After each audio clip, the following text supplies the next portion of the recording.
everyone. This is Jared Rand. Excuse me. And welcome to the Global Guided Meditation Call for Saturday, December 7th, 2024. Well, after 3:15 p.m. Eastern. When we talk about surrender, there's a lot of people that look at it as giving up, so it's more of a negative. And there's a lot of people, when you say you just let it go or surrender it, they have a fear that they're going to lose something.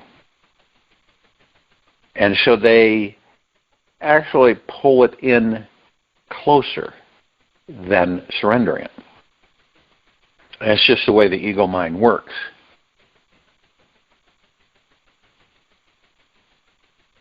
We perceive surrender as a negative act, equating it with giving up on people on their dreams or relinquishing control to the whims of the universe.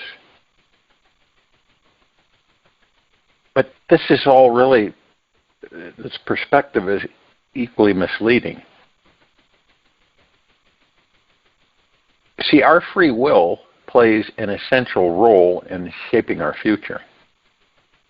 We are not merely passive observers, yet we are active co-creators of this reality alongside the divine.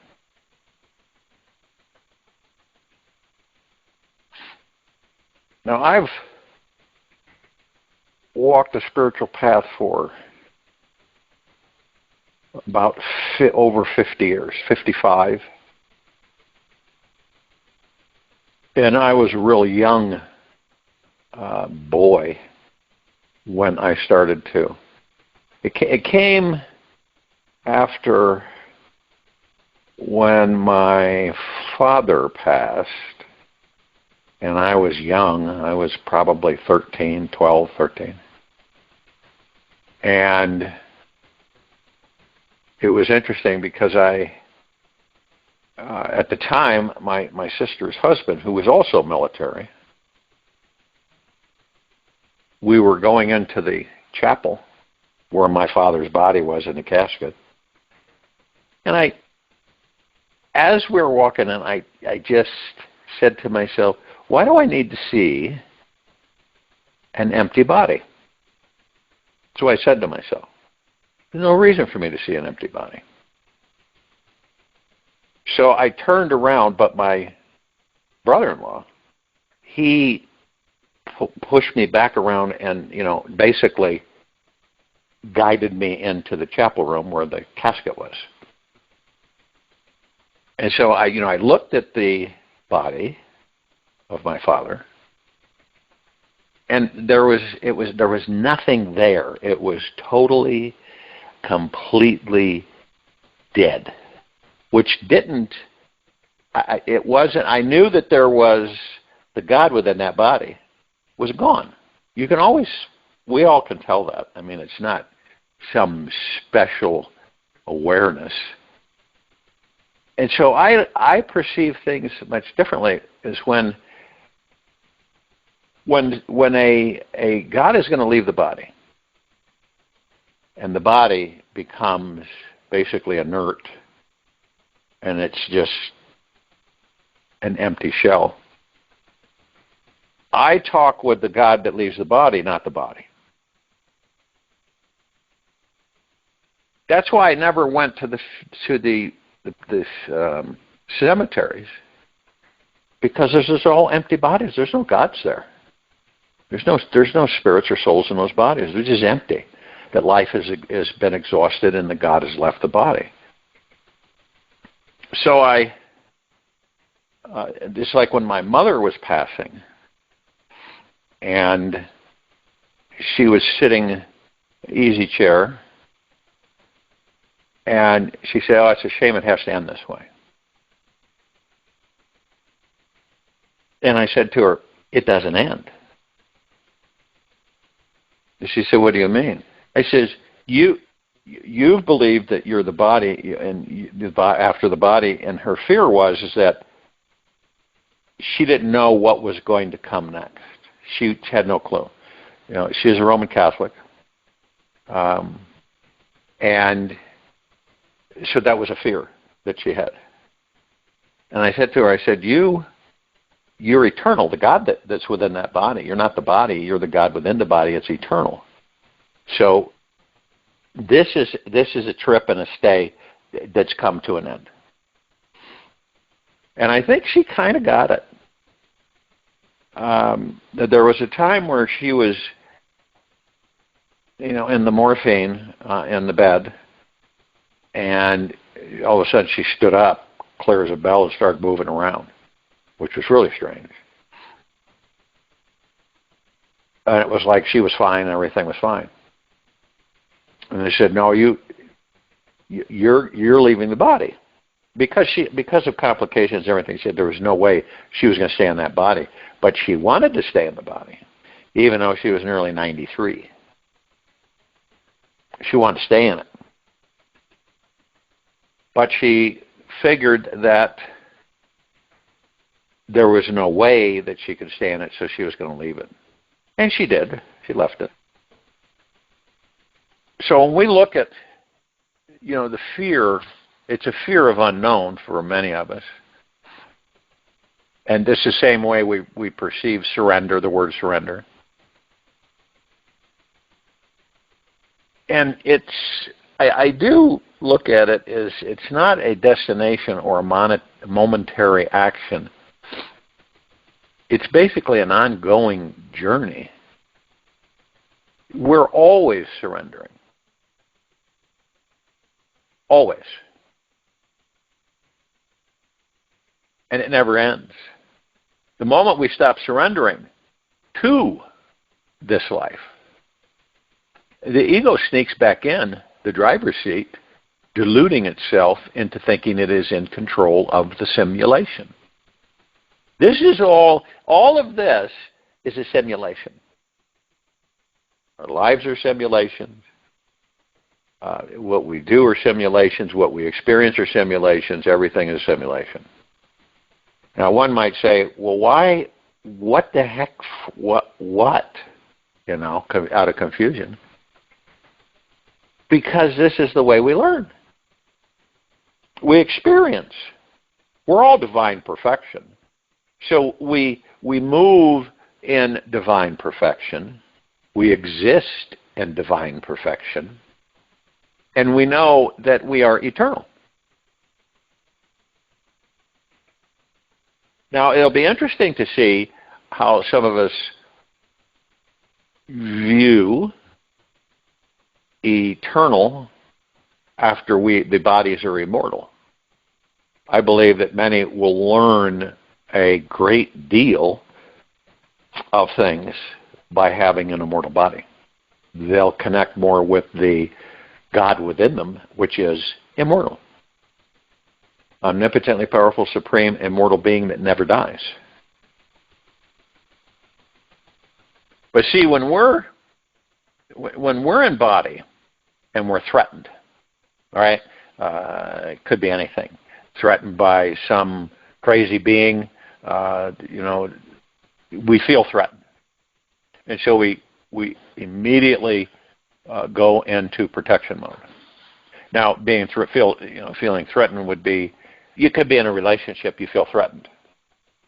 Or your next door neighbor, you feel threatened. It just depends. With any of us, we have different variations for ourselves. But we don't know that the body is temporary, this life is temporary, and truly who we are is forever. The eternal beings we are within these bodies. We haven't gotten that yet, see, because once you do embrace that, you have no fear. The fear is not there. You know what fear is. You've experienced it many times.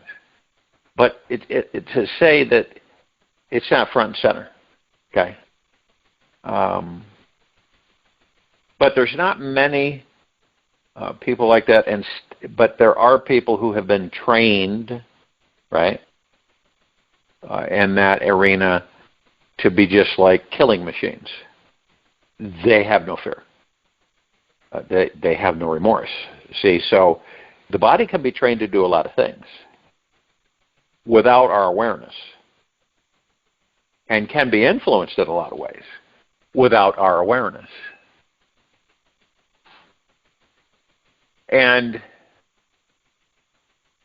we all know that when we're practicing being in the now and discovering the gods that we are in the body, as soon as we stop doing that, the ego mind comes in. You ever notice that? Well, for some reason we get distracted, or I'm not going to meditate today, or I'm not going to do this today, and I'm going to go over here and this. And the ego mind comes in. How do we know? Well, this is when you don't feel quite balanced, and you feel concerned about things, and you're starting to worry about things. And it could start with just a tiny little thing. Nothing big, nothing significant. And then it could just grow. Because we know how the ego mind works.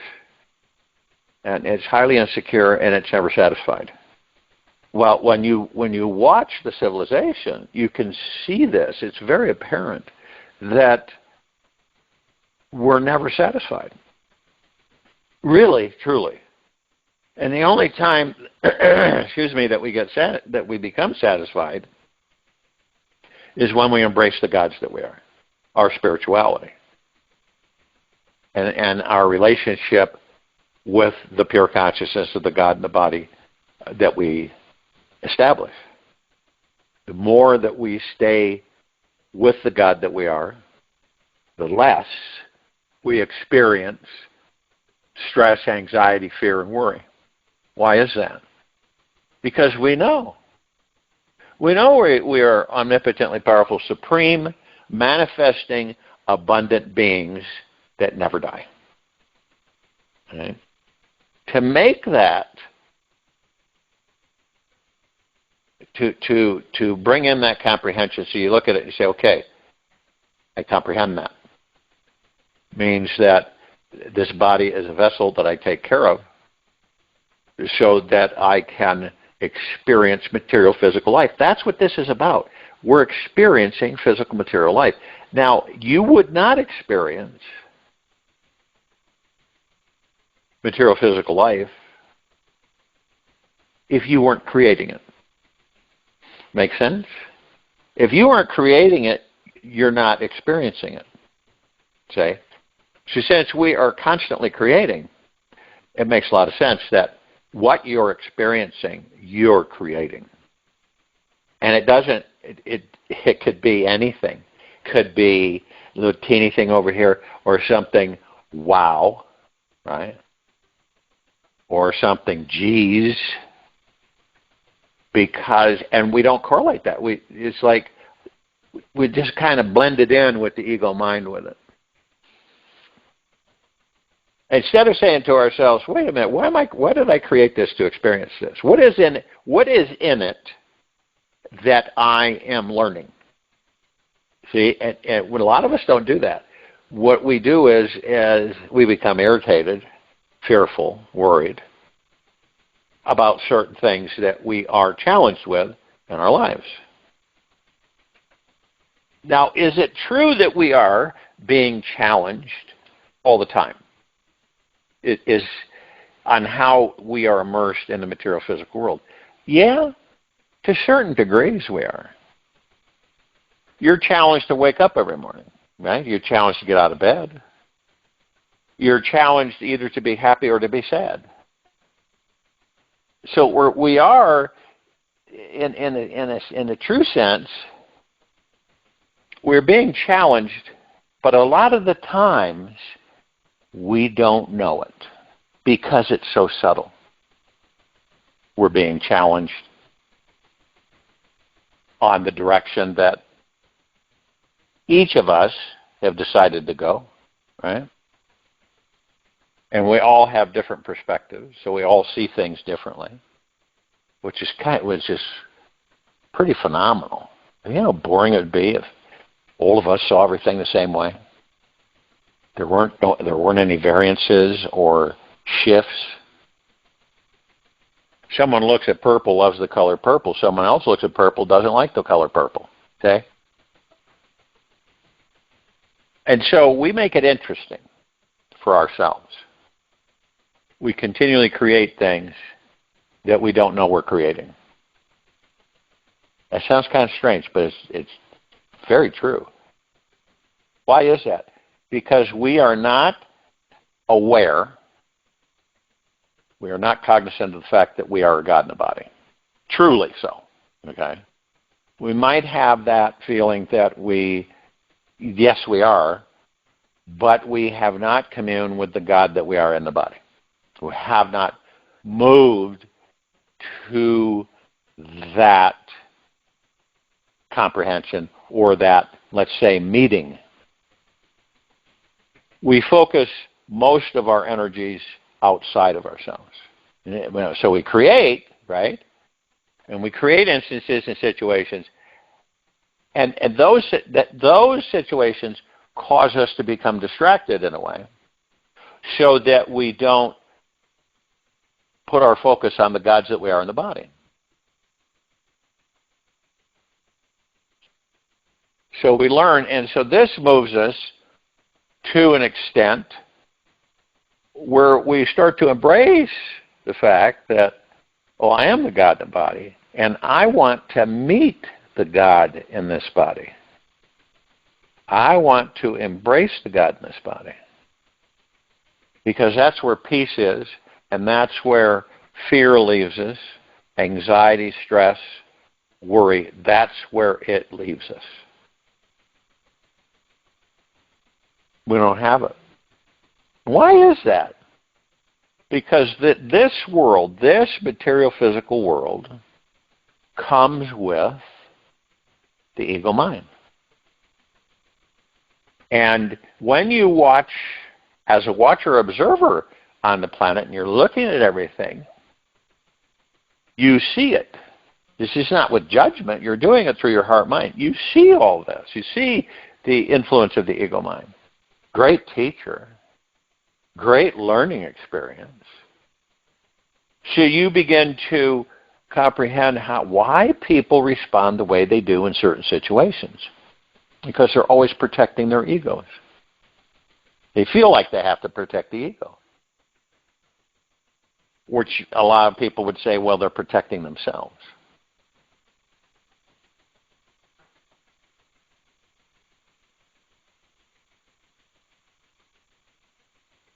So when we know that surrender never truly ends. And the moment we stop surrendering in life, the ego sneaks back in. The mind is so deeply attached to its imagination, convinces itself that it is the sole creator of your experience. Convinces itself that it is the sole creator of your experience. And in actuality, you, the God that you are, is the creator of the experience, not the mind.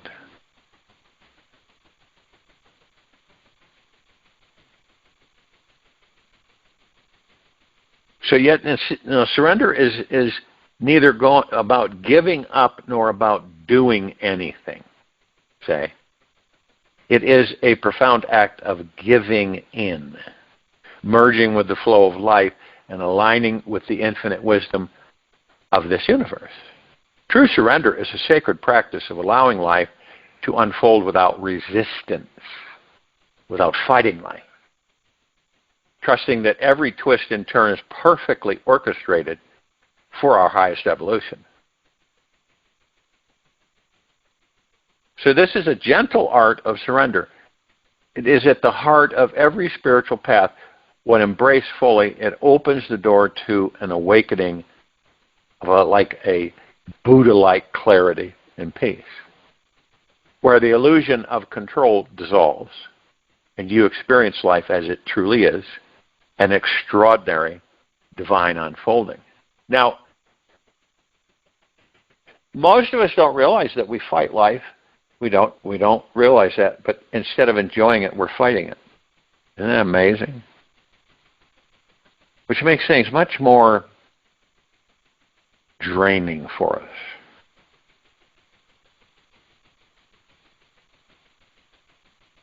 When I let go of what I am, I become what I might be. Lao Tzu. He was the orchestrator and creator of the Tao, the way. When we surrender, something deep within us releases its tight, unrelenting grip on this life. We stop believing that we alone know the best version of how our life should unfold, and instead we hand it all over to God. In this act, this is an act of trust. We recognize that this universe is already working tirelessly to fulfill our deepest needs and desires. Our only task is to let go and invite an unwavering fortress of trust to guide us. And surrender feels like the effortless trust you place in your body to breathe. You are not the one commanding each breath. It is the breath of life itself flowing through you, breathing you. True surrender is not a doing, nor is it about giving up. A lot of people, they feel I believe it's ego connected, but they feel that they're losing something. You're going to lose something. It just registers that way. And they get really fearful on losing something. So when that word is brought up, surrender or let go, they fight it.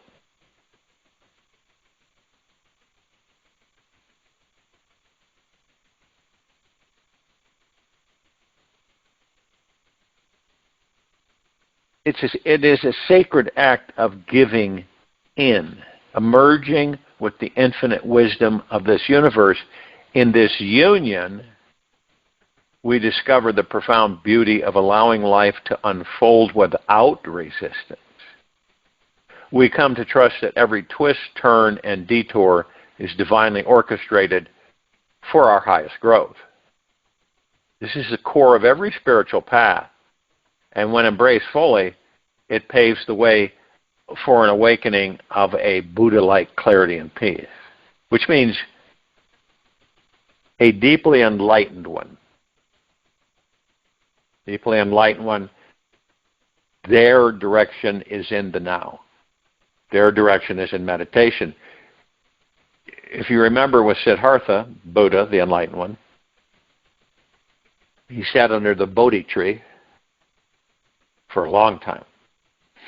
That's why malas now, throughout the ages, malas after Buddha, malas, you made malas out of Bodhi seeds from the Bodhi tree.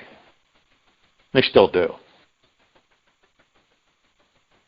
And so one might say, well, then why do we come in these lives? We come in these lives to just sit around under a Bodhi tree and contemplate who and what we are, and then when we find who and what we are, we surrender everything and we just kind of float through life. Some people look at it that way. Why is it when we come into these bodies, we got to find ourselves because we don't know who we are? Why is it that we don't know who we are? Because when we come in or when we leave the body, okay, when you leave the body and you don't know who and what you are, do you believe you're going to know who and what you are after you're out of the body? You won't. It's just a learning process. And some of us will take, lifetimes to get it. Lifetimes and lifetimes and lifetimes. And see, when we fight life, it seems like it's long, doesn't it? When we're fighting life, it seems like it is an arduous task. It drains us. It pulls us down, fighting life. Why do we fight life? Because we fear we're going to lose out on something. Right? So you can't surrender. If I surrender, I'm going to lose everything. I can't give up. See, this is how the ego mind operates. Now, through the heart mind, you gladly bow to yourself and let go of everything. And we do it all the time. See, it's not just you do it once and it's hunky-dory. You continually do it throughout the course of your day. Because these things come in, you just say, I'm giving this to the universe. Universe is God. God is the universe. You're the universe. You're God. God is you, and universe is you. Okay? We're all one. And so when we trust ourselves first, deeply and eternally trust ourselves, then we let go. But if we do not trust ourselves deeply and eternally, we will fight every single inch of the way of letting go of anything. Now, we might say we let go. Okay? Oh, I let go of that. But it's still there.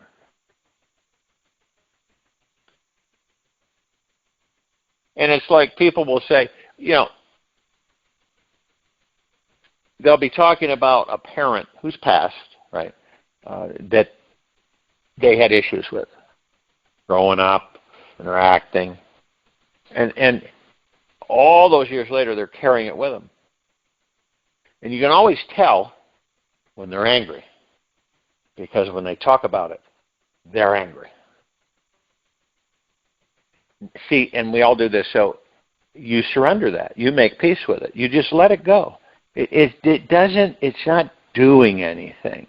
It's dead and old and gone. But we have this tendency to drag this stuff with us.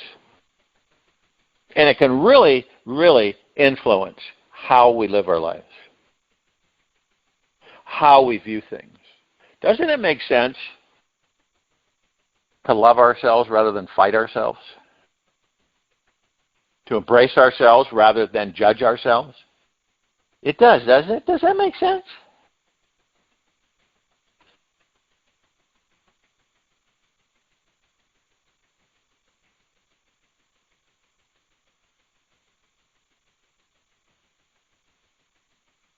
And it is what it is, right? Many people on this planet, they have this misunderstanding about surrender. Some see it as a negative act, equating it with giving up on their dreams and allowing the universe to dictate their destiny. This is a perspective, right? And this perspective is misleading.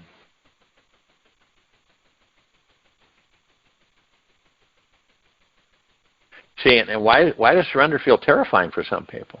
I've had people say, I'm terrified at surrendering. I am terrified of letting go. See, the mind, addicted to its illusions of control, and certainly begins to protest. And this is what a lot of people will say. They'll go, what if they fail? What if if letting go causes them to lose everything or even die? The ego, brilliant in its theatrics, fills us with fear to maintain its dominance.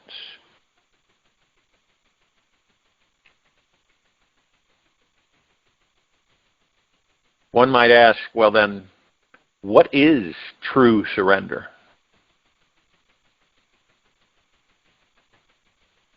It's not about losing. It's about discovering. It is the recognition of a deeper truth within you, within all of us.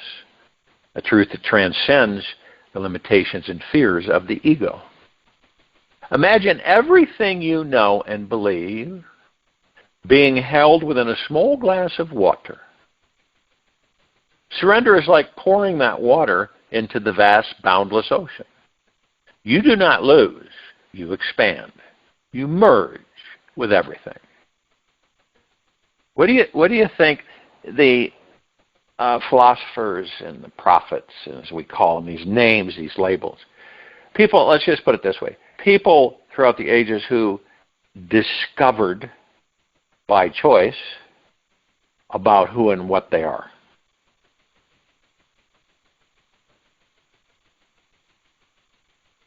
Now, does that make us any different? No, it doesn't. And we know everything they know, but we haven't accessed it. Because we still haven't fully connected with the gods that we are within these bodies. You'll know everything they know. Or knew.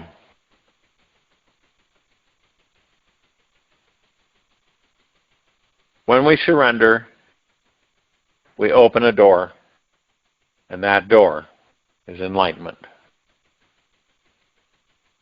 Its beauty lies in its elusive simplicity. It's easy to grasp, yet just as easy to forget. Again and again and again, you will lose your way. Pulled back into the illusions of control crafted by the ego. And the ego is ever eager to take hold of the steering wheel, not realizing that the steering column is not fully connected to the vehicle of life. This is the paradox of surrender. It requires no action, yet it is the ultimate act of trust. It is a divine agreement with reality, a profound decision to stop resisting the current of life and instead merge with it, becoming one with all that is. That's surrender. You let go and you merge with all that there is. Now, to some it may sound really strange. Oh, so you're the trees now. Yes, I am. So are you. You're the oceans. Yes, I am. So are you. So we're all everything that there is, ever has been, ever will be, ever beyond and forever. We are. Yes. When you look at a blade of grass, when you look at a bee flying and pollinating flowers, when you look at anything, it is you. And you are it. When you view anything that some say take their breath away, the breath that's being taken away, and it's just obviously in description, is the God that you are, and you're viewing the God that you are. The beauty, the grace, the elegance, the happiness, the joy, the bliss, the peace, the power, the strength.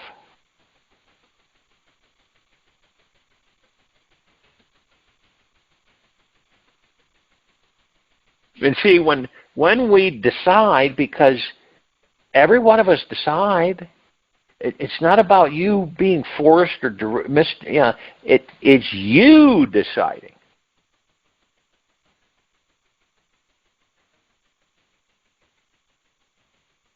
It is about becoming one with all that there is, ever has been, ever will be, ever beyond, forever. And in this sacred space of surrender, we awaken to a profound truth. Life is not happening to us. It is happening for us. A lot of people think life's happening to me. Why is this happening to me? Right? Every experience, whether a burst of joy or a wave of pain, becomes a teacher lovingly guiding us back to the infinite presence within.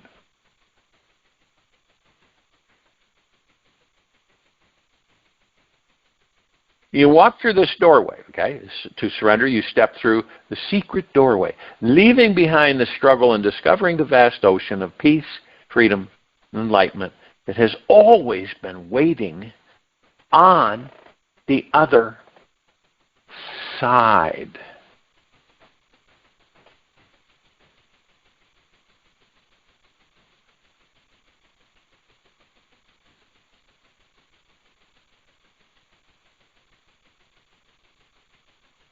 Now, how to practice surrender is a good thing to you pause and breathe.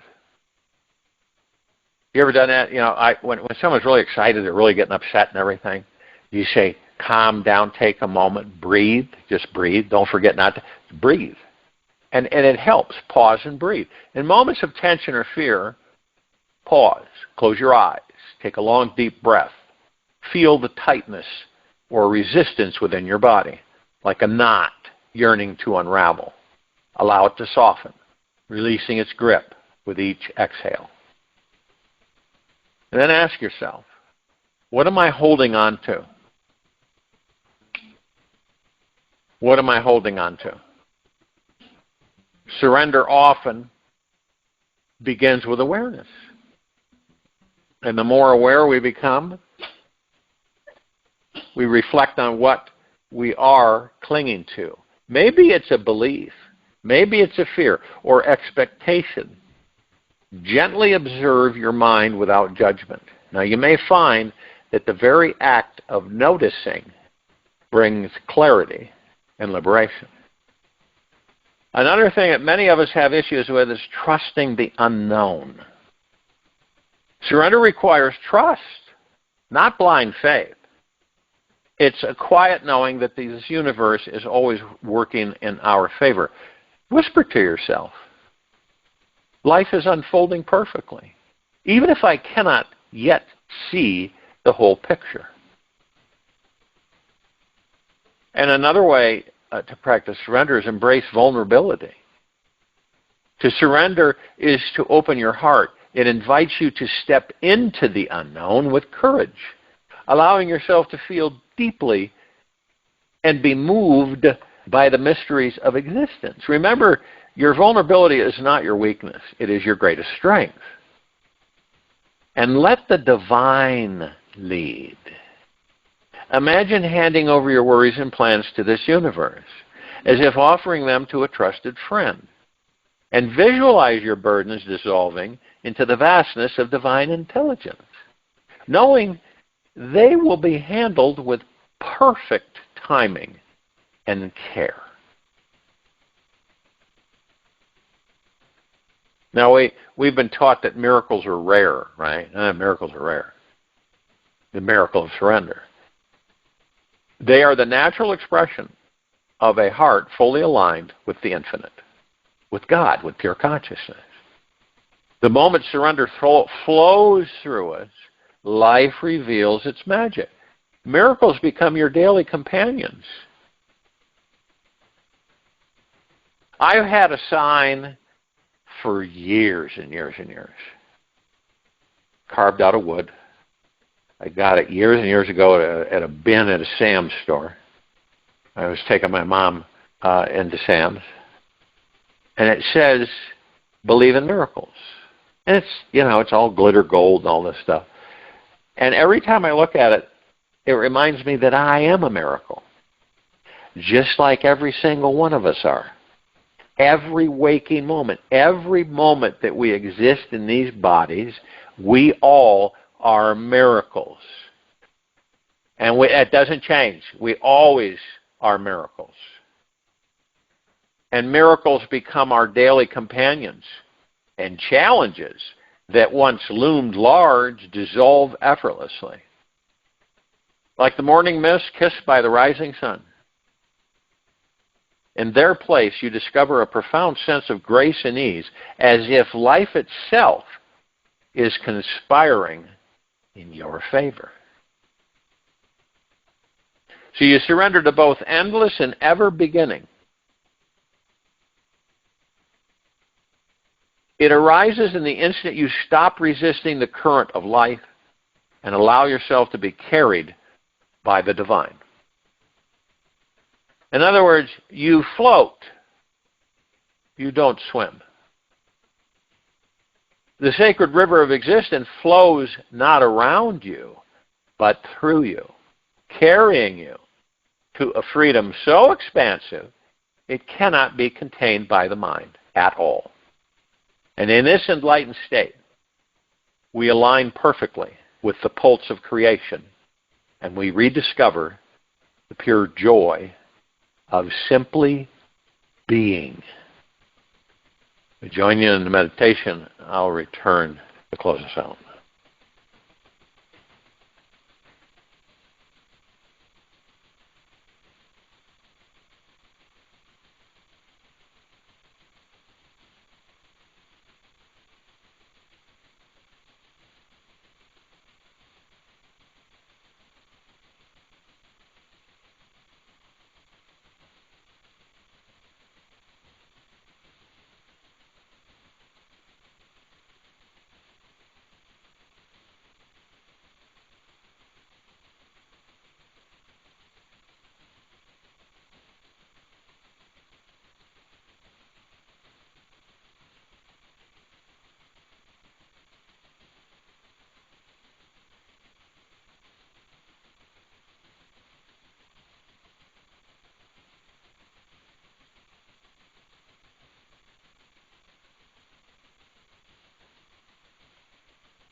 Take an easy and slow breath in through the nose. And an easy and slow breath out from the mouth. Remain still, relaxed into your body. Focus on your breath rising and falling. Change is the spice of life. Sometimes life will be intense, other times quite peaceful. Sometimes you'll become abundant, while other moments you lose it all. Don't take life's changes seriously or ever too personally. Your job is to experience it all and discover that who you are. Beneath it all is the source of pure consciousness itself. This is true no matter how your outer conditions change. So let today's super spicy situation shake you and awaken you. Take this with you for the rest of the day, into the evening and night, and the following morning. We will return here Sunday, December 8th, 2024. Those are 3:15 p.m. Eastern to continue our global guided meditation call. Be gentle, kind, generous, and humble with yourself at all times. Be in the highest of the highest high, deepest of the deepest deepest, and purest of the purest purest. Eternal gratitude at all times, no matter what's going on within you or outside of you. Open your heart and allow the magic to flow in.